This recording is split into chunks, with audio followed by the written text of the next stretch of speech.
the duck, above the surface of the water, it's all calm. And then below the surface is paddling like mad. And I think that's what most tax schemes look like. It's that, calmness that the other functions see, but the under the surface paddling and kind of craziness is in reality what's actually happening. Bruce.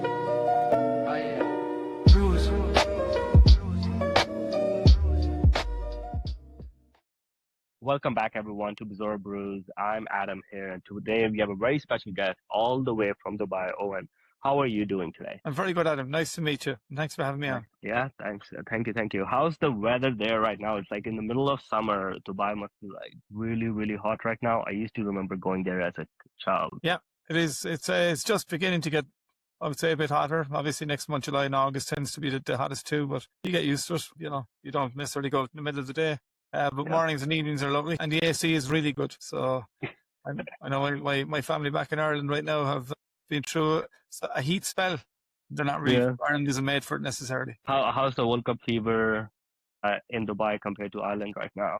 Yeah, because of so many nationalities here, everybody's interested in some game. So there's chat everywhere about it. Last night's game was Morocco, Netherlands this morning. There's lots of interest in that game from lots of aspects actually. But there is the time zone here means that some of the games are on either 12, 2 in the morning, 5 in the morning. So it's not particularly kind of good for watching, but we're certainly following it. I'm still assuming like all the places are still filled with people later in the night because it cools down and people want to get out. Yeah, perfect. All right, so thank you so much for getting on here. One of the first questions we always start with, like, our guest is like, what made you want to go into tax particularly? Because is it something like you grew up wanted to do? Did you pick it up in college? Was there a defining aspect in your life that made you want to go in that career? Because your college education was a little bit different. And then how did you end up in tax? Yeah, it's a great question, actually. So my undergrad was public administration.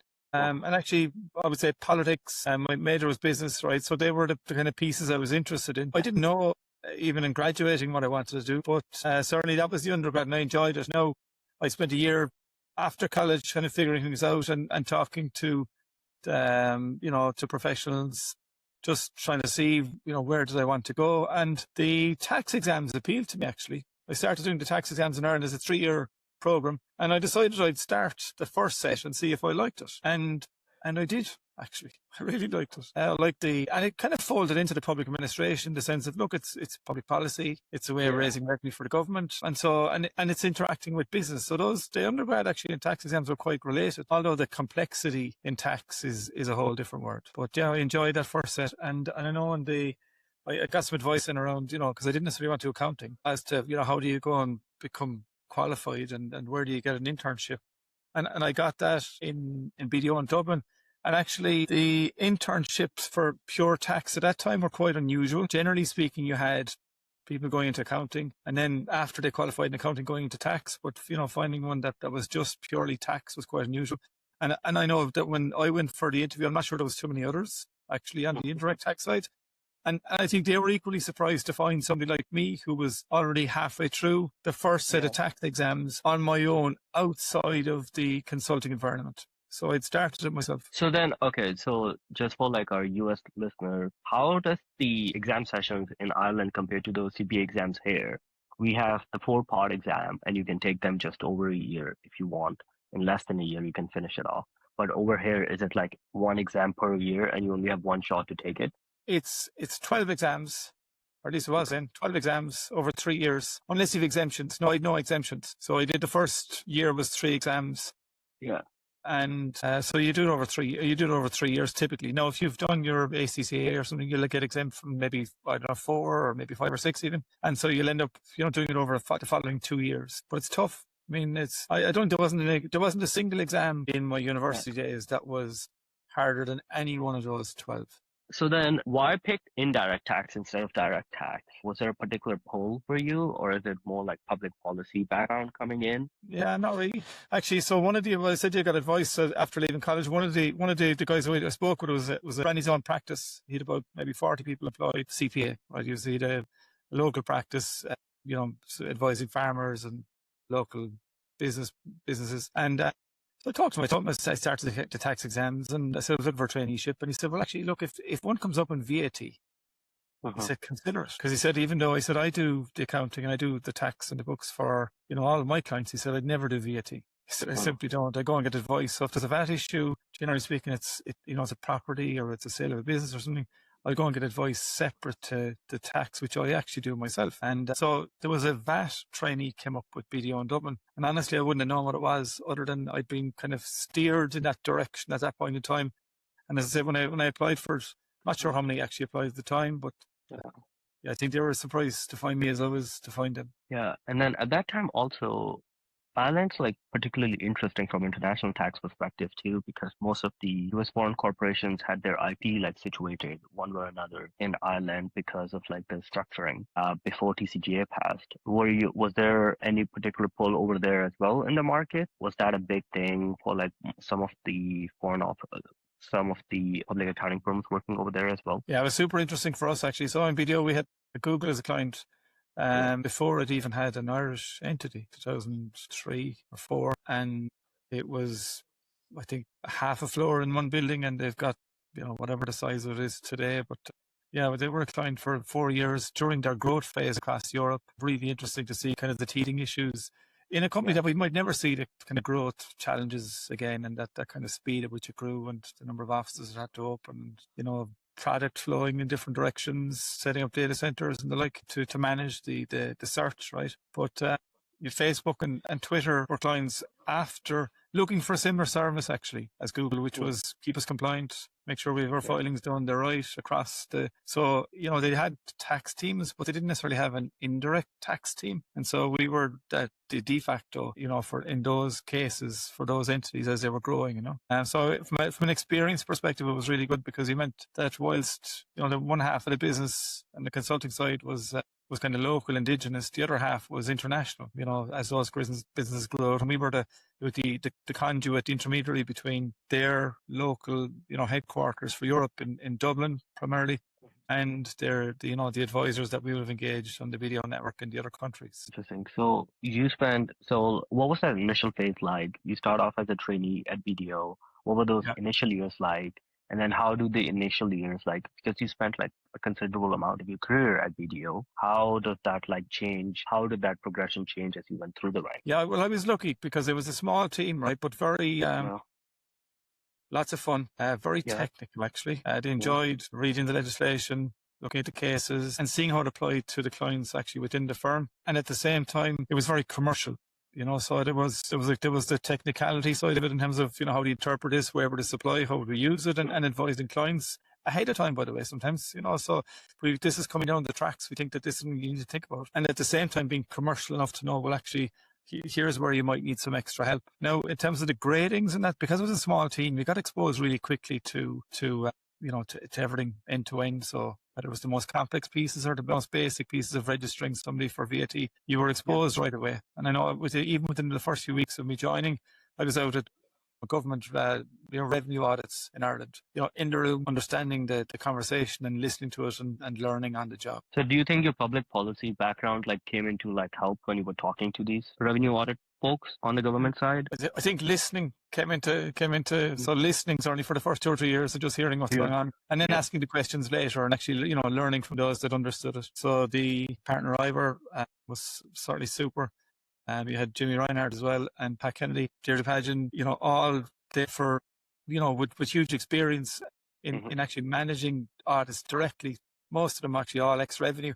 So, learning from them directly and seeing, how they engage and what, how to approach it was very much so. Listening, I would say, for the first 2 years, more than being involved in actually doing anything. Was there a defining case when you were like going through these, like that moved you from that listening phase into the speaking phase? Yeah, I'm not sure there was any kind of, would say, light went off necessarily. I will say, if, from an audit perspective, as you kind of go through the first few, you definitely want to kind of listen and just understand, when you should or shouldn't speak, right? And what you should or shouldn't say, because quite often people say too much. But certainly in the conversations with clients that we had internally, there was a really open culture about making sure if you had a question, speak up, ask it. Because, it wasn't that somebody else, had all the answers. It was actually, you just asked a question because maybe it wasn't thought about. So certainly in those, the conversations with clients, that culture was very much there, which was speak up from day one. But certainly on the audit side, stay quiet until you know what you're talking about. Okay. So then you moved there and now you're going into, so you're not a trainee anymore. You've become like your manager role and your senior manager role. How is that different? And also at this point, when you're a manager, senior manager, were you also is the team still small? Or are you guys also like expanding? And then how does your leadership style change and how are you teaching these people? Yeah, it's a good question. Probably in the consulting side, okay, you get more responsibility to manage, a certain number of clients and certain pieces that are actually, that needs to be, so certain compliance tasks that have to be taken care of, certain clients that have certain compliance pieces. But in Dell, I would say, because it was, a small, you nearly had that same, it didn't feel that different, to be honest with you. Now, in Dell,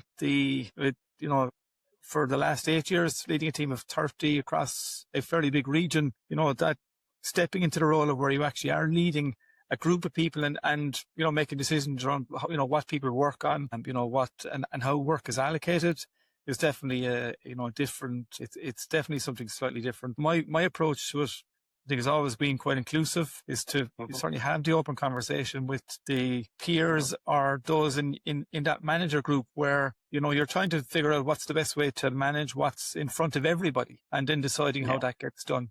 So you can make a call on it, but you obviously have to take inputs, because in something so large, you can't just decide to go off on a tangent without seeking input from others in terms of what do you think the right thing is to do, Yeah. And then also consulting is interesting than just doing like compliance tax, where compliance is like year round.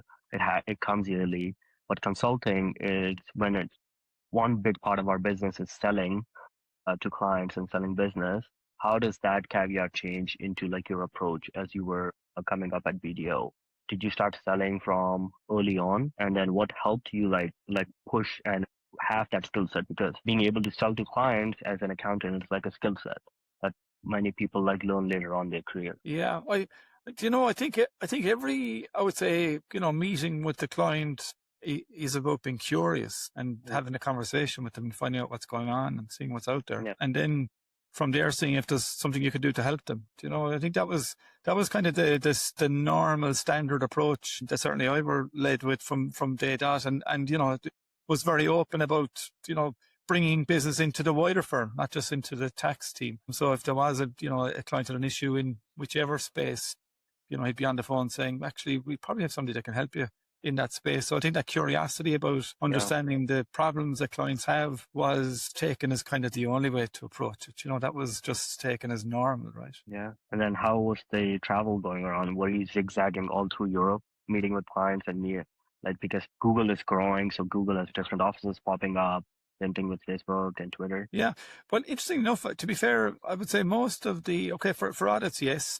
But for, in terms of it growing, you're engaging the local firm for the most part to help you do the work locally. And so if you think of how people have worked since COVID, which is you've been remote or you're on the phone or you're having a call like we're having right now, if that's pretty much how it worked back then as well. You're on the phone, you're making the call, you're sending an email. No, you're not on video like we are here, but you are, you are managing that from a location, not necessarily being the one that's always doing the traveling. And were you like as probably one of the junior members of the team in charge of like coordinating all the calls and making sure taking the notes and popping them up and like sharing them with the partners then? We didn't have a hierarchy of who did what, actually. We did our own. Somebody else did their own. That was it. And the same with invoices. If you send out fees, you did your own. You didn't have an assistant or a PA or something. You did it yourself. Oh, wow. Okay, that's like a different aspect. So I was in charge of like invoicing for the first like couple of years. You did your own. Spent a lot of and you collected it too, by the way. So you sent it out and you got paid. You did both every month. I had to like send it, I had to collect it, and also I had my bosses like review them at the same time. But I think it taught me a lot about business and how like what matters and like how engaging with clients is two different aspects about providing service and then also charging for that service as well. So that's like brought me a really good skill set that I like learned from there. Okay, so now like tricky though. Is it tricky where you're sending out the invoice for somebody else and you don't really know what they've done, and then you're chasing to get paid? Like, is there ever pushback where you've tried to get paid and you're trying to, and the person says, I didn't actually ask you for this service, Whereas when you send it out, you've done the work, right? So you can stand over it, and So for like the bigger clients, so some of the clients what we had is like I was like in charge, like the global client. like all of their invoices, I was aggregate, right? And then I would have to build them out from like the US office, from the US headquarters, and they would have like a line by line item on what's breaking down. And sometimes I would need to go back and be like, okay, what exactly did you as a foreign office provide the service in case because I have to write the description on the invoice. What exactly did you do?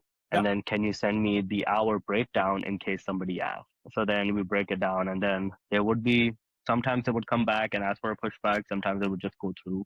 As long as there was a credible project and the project was like, they asked for it, then there would be no worry on it. But I think at one point I was handling close to 20, 25 offices, aggregating all their invoices and pushing them in one place. So yeah, that was a fun, I was a very coordinated person back then. Yeah, I don't envy you. Sounds like a tricky position to be in, especially if there's the dispute, right? You're just the person in the middle in reality. Yeah.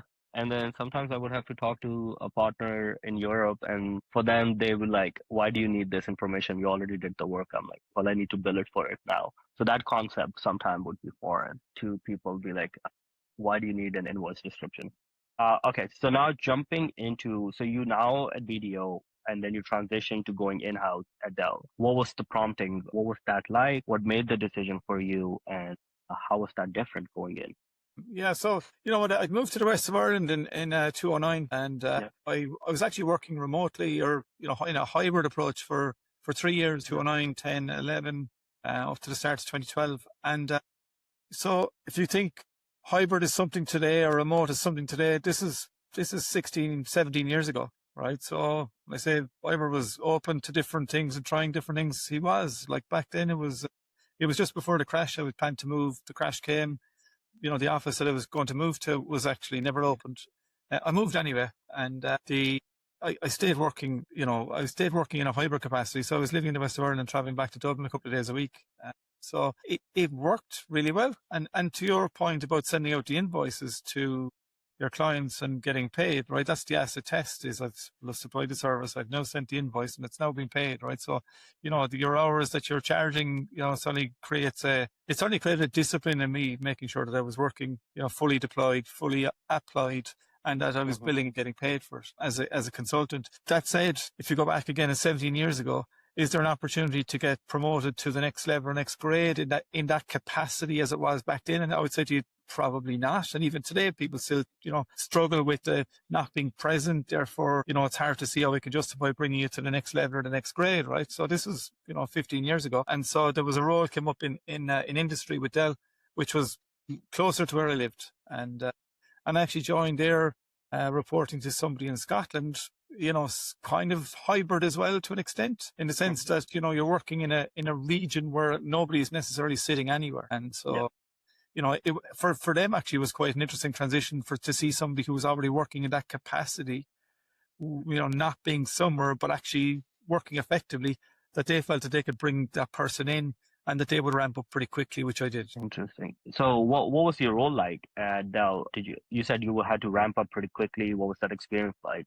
What were you doing at Dell? And then how was that growth stage for you? Yeah, so it initially came out as an individual contributor, advising on complex deals, supply chain, complex audits, you know, areas where you needed expertise, right? But areas where you needed expertise where somebody's just joined the business, so they don't necessarily understand everything about the business, but actually for this particular complex issue, yes, they can definitely give value there. I think it was made people manager after, I don't know, maybe 2 years, I'm not sure, for a piece of, so some of the people in the region reported to me. I won't say I looked for it, I didn't. I think I got a call one day saying, would you mind being a people manager? I was like, yeah, I would. Do I need to? And they're like, yeah, you do. Okay. You know, it wasn't something that I was necessarily looking for, to be honest with you, but that's how it grew. And in 2017, I was given responsibility for the region on the indirect tax side, which was kind of cradle to grave, you know, everything from new registrations right through to revenue audits, you know, post fact, which is interesting, right? It was no 2 days the same. The region's big. For Dell in the region's 43 countries, 2 factories, 5 fulfillment centers, a business probably worth $25 billion externally facing, give or take, right? It's bigger now, I'm sure, and more on the intercompany side. So even more, you know, internal between the factories and procurement. But Yeah, it was interesting because you had lots of variety. There's always legislative change somewhere.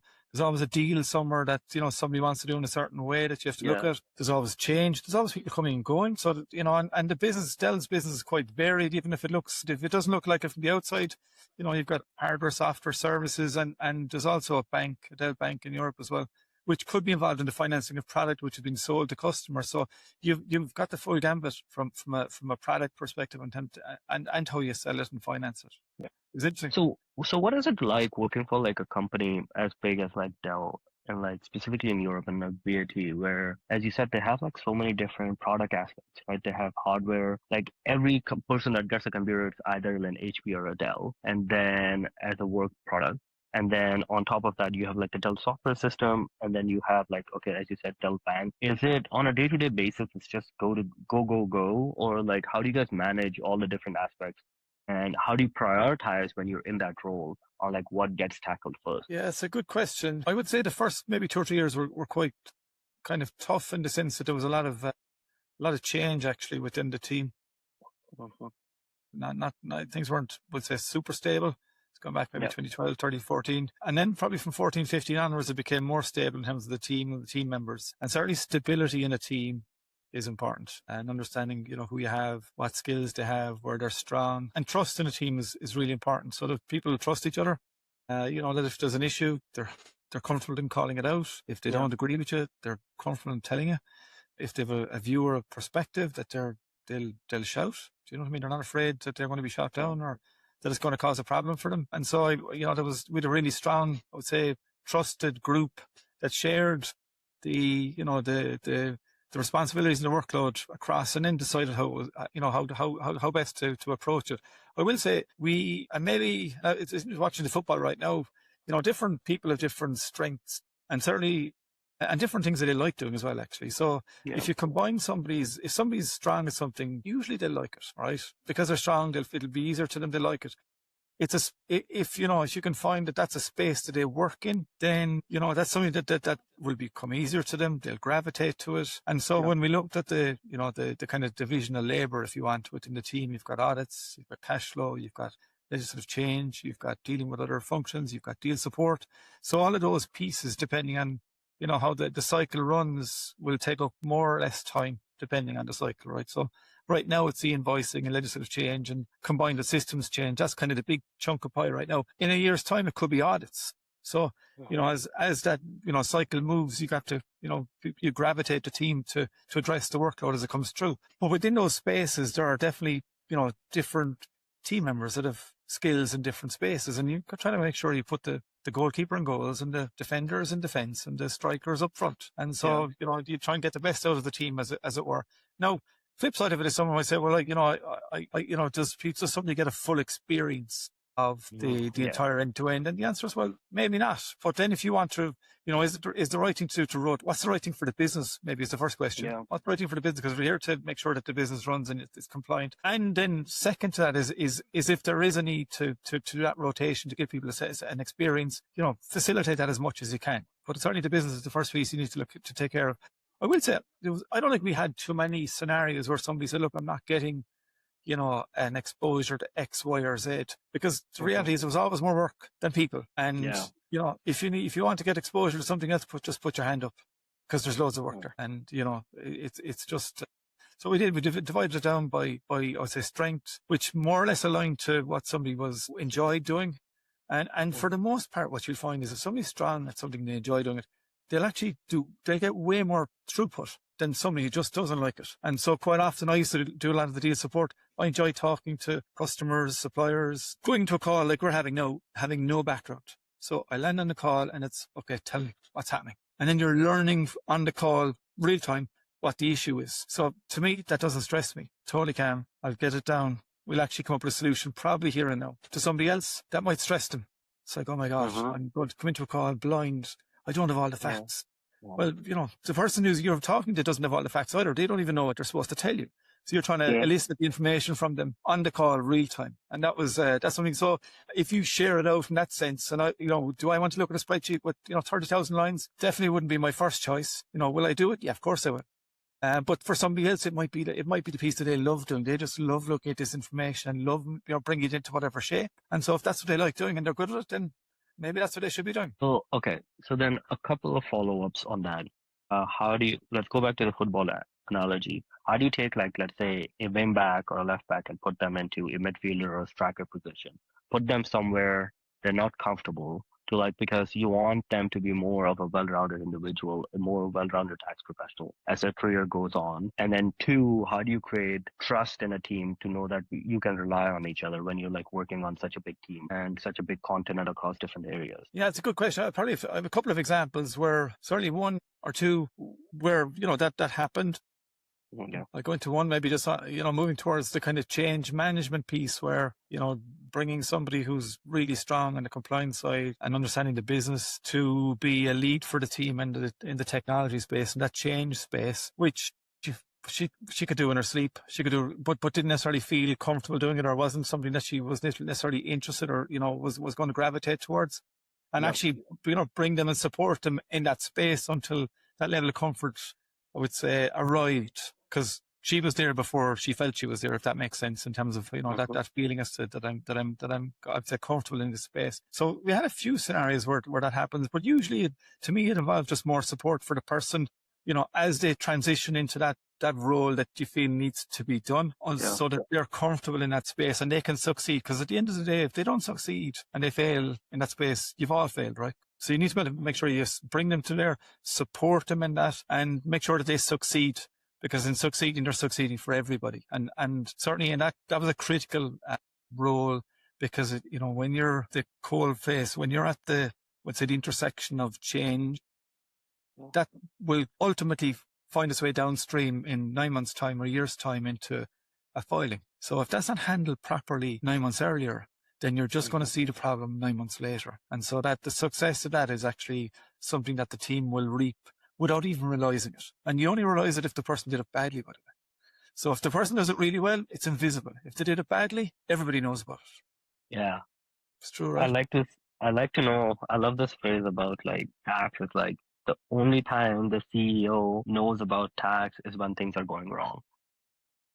Yeah. Right? That's true. The reality is, and maybe that's where tax folks, don't necessarily sell themselves, if that makes sense. You're not out there saying, "Oh, we did a great job." You're out there to be invisible. In reality, you're out there to make sure that everything happens as it's supposed to. You file on time with the right amount in the right place, and then on that basis, nothing happens, which can be a double-edged sword when somebody says, "Well, sure, tax is very quiet." You're obviously not, obviously everything's working fine, without necessarily seeing the amount of work that happens under the surface to make sure that that's what actually happens. And I know I posted there maybe last week about the duck, above the surface of the water, it's all calm. And then below the surface is paddling like mad. And I think that's what most tax teams look like. It's that, calmness that the other functions see, but the under the surface paddling and kind of craziness is in reality what's actually happening. So like as an in-house tax team, how do you like position yourself to, one, you obviously want to run a good ship, but like if you have some advice from like other directors who are running their own practices or offices and they want to seem like if they're trying to like cater to the more executive side, how do they position their team to be like, okay, show that this is the work we've done? Because that really doesn't show up if like everything's running smoothly. Yeah, that's fair. I think that's maybe actually interestingly. So my role today is in Keeyns, so digital tax governance, and it's about, I would say, capturing not necessarily the mundane, but those pieces that are the core of what you're there to do, which is to make sure that all the filings are done at the right time, in the right place, with the right people signing off. Now, if you're managing those in an Excel file or via email, working with partners, it's very difficult, to your point, to be able to demonstrate at the end of a quarter or at the end of 6 months, here's what we've done, because actually you don't have a database of that information anywhere. Yeah. Now, if you got locked into a tool that actually makes sure that firstly that it's done, and that it's done with the right people and in the right places at the right times, and here's the amounts, then the ability to extract information from that becomes valuable later, because you can then demonstrate very quickly, actually, this is what we've done. Maybe one example actually was on the deal support side. It was always coming into a mailbox, and you got questions every And when it comes into a mailbox, somebody sends you a question or they sends a team, it came into a general mailbox, and then there's a response, and then there's another email, and then there's another response. And okay, there might be 7 unique questions, but there might be 25 or 30 emails because there's responses on the same threads, right? We shifted that into a work, a SharePoint, where there was actually you to make a submission. And then depending on what the submission was, it would then get routed to the right person. So you built a matrix in the background, a decision tree. What we thought was like 25 or 30 questions a month. Turns out it was multiples of that. Why? Because everybody was getting a few questions as well, separately, which weren't being tracked. So it's like, oh, what's the story on the deals? Sure, there's not much going through. And then you put it into a central database and you realize, holy crap, there's a lot going through here. So it helped to kind of surface and centralize. And you also brought a consistency because you saw what was being asked, and you could then decide, okay, we need to do some training in this space because actually we're getting these questions which we shouldn't really be getting. So if you can go and address those up front, you can take away some of those questions. And it helps when new joiners come in on other teams, and they don't have any information to come in, and nobody's going to tell them about the rules or the logic that the business needs to follow in order to be compliant. And so they'll continue to repeat and ask the same questions. But actually, if you built a playbook of the most common Q's and A's, you can give them the playbook from day one. But if it's all on email, you just simply don't have it. We jumped into your roles at Keeyns. We just talked about it briefly. So how is that different from like what you did at Dell? How is that role different from even what you did at BDO now in your new role you came in? And also, you're also in a new place where you've never lived before. Yeah, well, I was here. I was actually living in Dubai from 2019 to 2021, so 2.5 years. Returned to Ireland, and I came back last August. But so it's my second time here. It's great if you like it. If you don't like it, maybe it's not. But we like it, so we've enjoyed it. Certainly the first time and returning was great. In terms of Dell, I suppose it was cradle to grave, on the in-house side, having moved from consulting. And actually, maybe one of the biggest differences that I didn't fully appreciate is when you're giving advice as a consultant, you're not necessarily thinking about, how the other side's going to use it. So you've given advice, it's good advice, but the question is, can the client actually use it? And they never necessarily considered it. I often wondered what they did with it and how they managed the issue later, but I never necessarily considered whether it was useful for them. But 6 months into my time at Dell, I learned pretty quickly that actually, okay, I've given you good advice, but actually it's of no value because the advice doesn't actually help them do anything if it doesn't. So you got to relate that advice into a system or a process or a team or an outcome, and then follow that through to make sure that that's actually what happens. So, you might have 3 options from an advice perspective, but the only option is the one that the business can actually use and scale. That's so you then discount 2 other options. Now, the odd time, I will say to you, and certainly as you're building credibility in an organization, the odd time you might get challenged and someone says, I don't like that advice. So you then have to take a step back and say, okay, that's fine. There are 2 other options here. And then you might outline the other 2 options that also exist and allow the person then to choose between the 3. Now, the reality is they never choose the other 2 because they're not able to use them. You've already discounted them.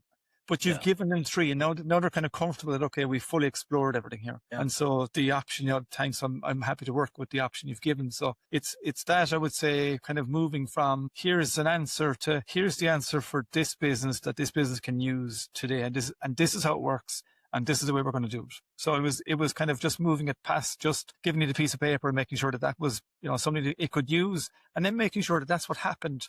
And also communicating that with the compliance team to make sure that, look, let's watch out for this deal. It's booked like this, and this, so we need to see it coming here. And the question then, as the weeks and months go on, is that what happened or not? That's what should have happened, right?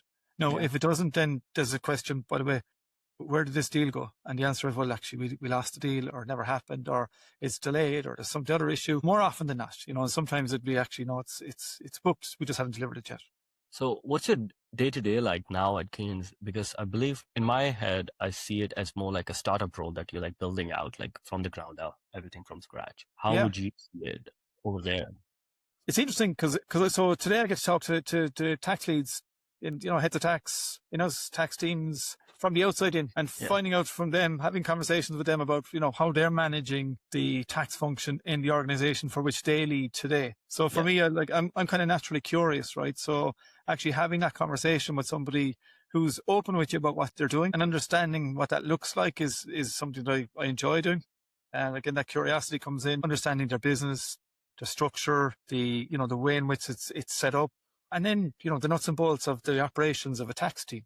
and how is that compliance piece managed within that function today? And for the most part, like our ideal client is somebody with, 15 entities or more, right, working across 4 or 5 or 6 countries at least, right? So those kind of 2 minimums where they have a certain level of complexity both in terms of the volumes and cross country. And then, on top of that, ideally that they will also be working with external advisors in the different countries. So you have that mix of people, place and entities that kind of creates the volume of activity that they then have to manage. And I would say to you, and you're in the US, right? Yeah. There's very much an understanding that if you're doing, for example, US sales tax, you're doing it with, the US is quite mature.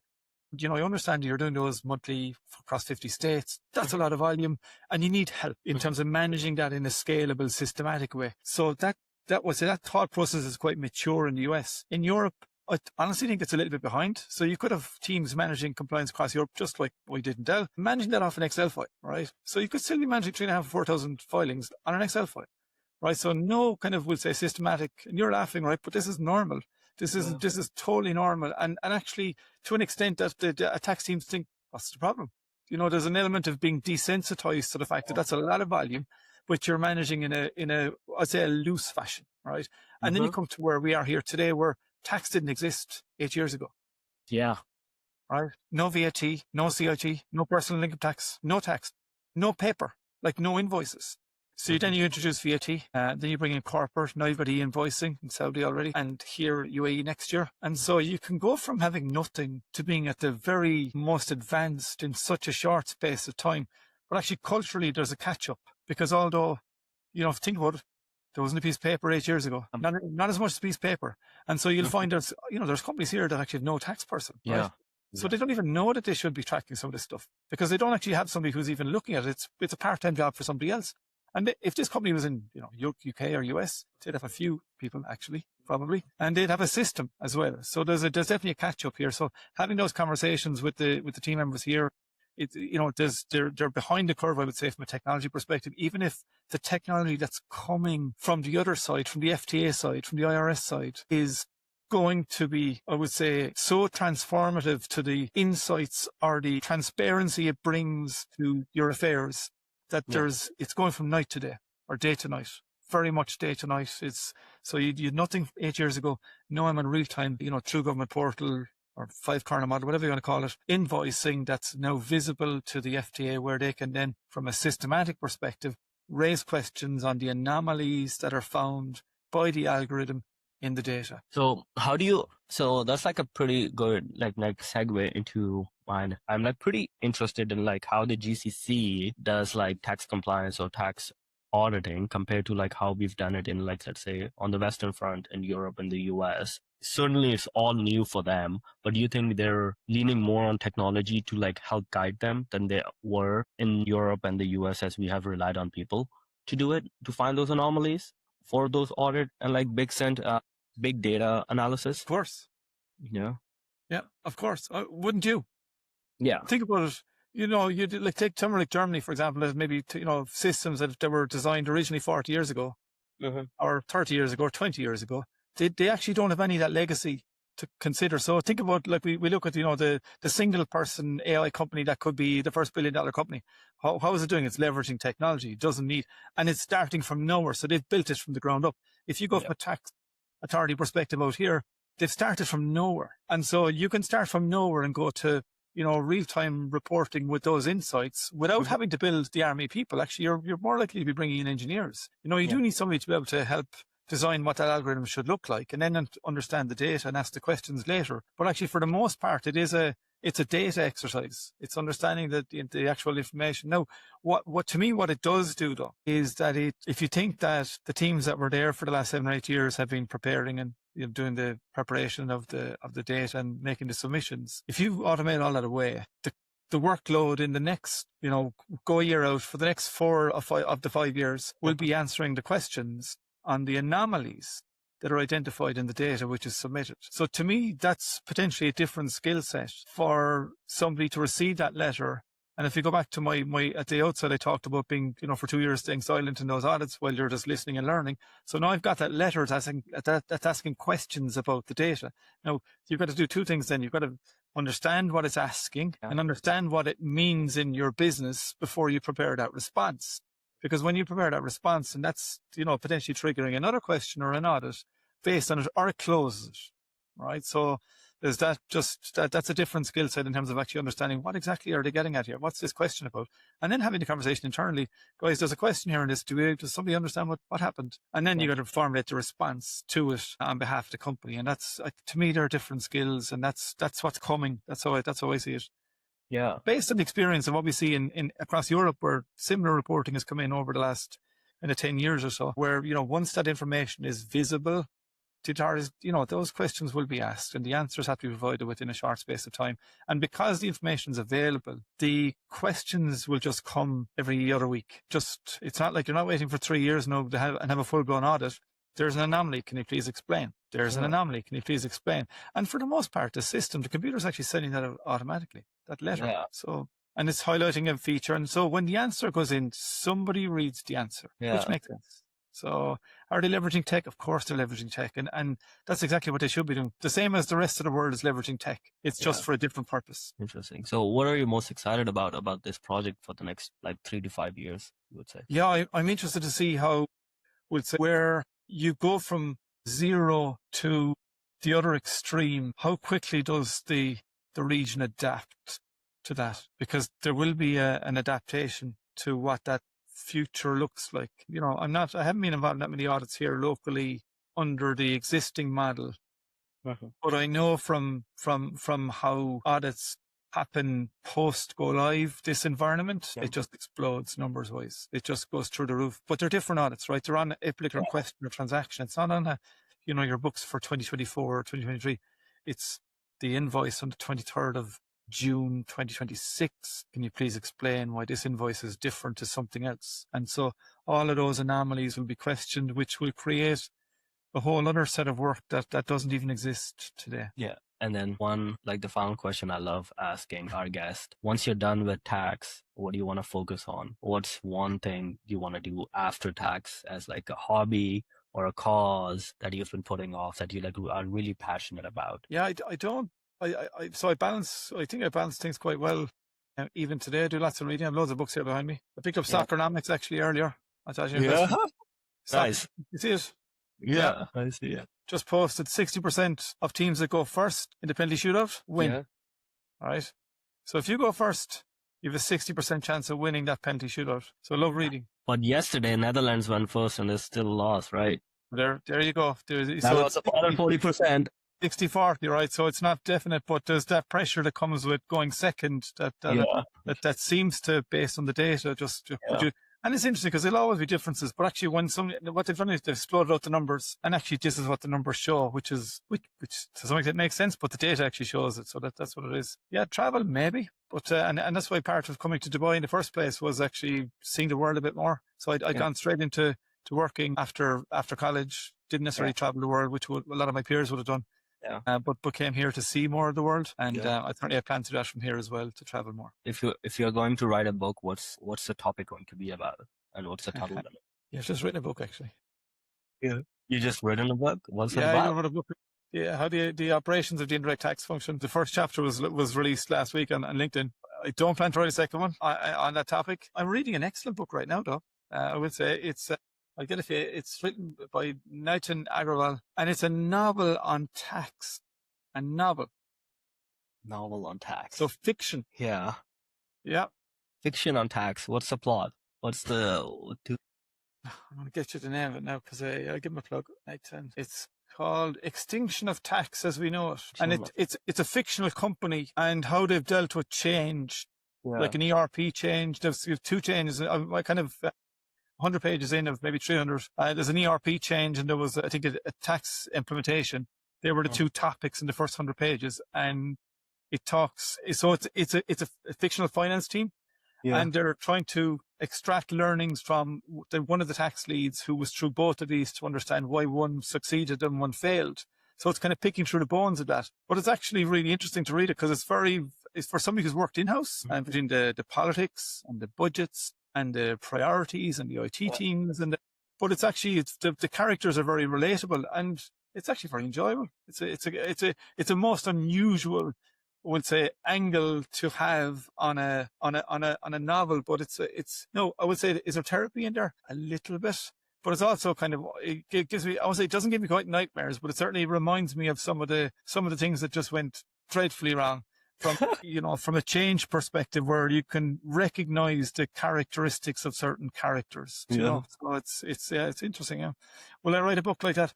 Definitely not. Okay, perfect. Yeah, so this has been like great conversation. I loved enjoy like going through your career, talking about everything. We drop a link to your article already on like the notes, and then happy to like pick back up with you as like follow your career along as you like go ahead and build out this aspect in the GCC. Okay, thank you so much. Take care. Bruce.